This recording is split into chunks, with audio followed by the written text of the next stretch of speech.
What if Canada's next immigration filter is not your degree, not even your job offer, but your language score? A major immigration shift is quietly moving through Ottawa's regulatory system, and for thousands of temporary workers, international graduates, and families planning a future in Canada, this could become a major turning point. You know why? Because behind the technical language of the government documents, there lies a much bigger message. Canada may now be preparing to tighten one of its access to work permit systems and who gets left behind. The proposal comes from IRCC, Canada's immigration department, which is now moving closer to formally basically introducing a language testing requirement for certain work permits and these applicants under the International Mobility Program. But there's one more update. This is not just about English or French proficiency.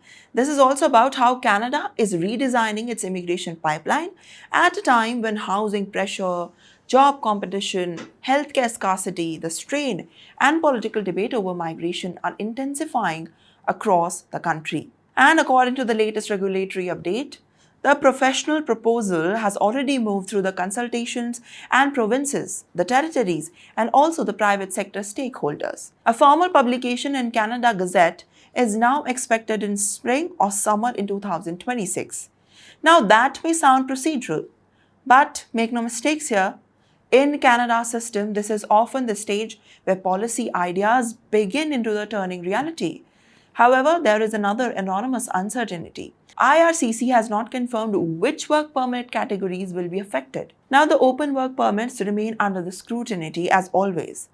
Now, the spousal open work permits are being closely watched, and any temporary residents are now asking the same question. Could future in applications be forced in a clear language benchmark before even entertaining the workforce? And yet, no final rule exists today. No official score requirements has been introduced. No specific test has been confirmed. Now IELTS, CELPIP, and TEF Canada, all of these remain speculations for now. But the direction is becoming very clearer. In what sense? Well, Canada is increasingly wanting the migrants who come into the integrate faster into the labor market and eventually transition into permanent residency. Now, language ability is already one of the strongest factors in express entry. Now, Ottawa appears ready to move that screening process earlier in the migration journey itself. Not later, but before that. Now, think about the implications.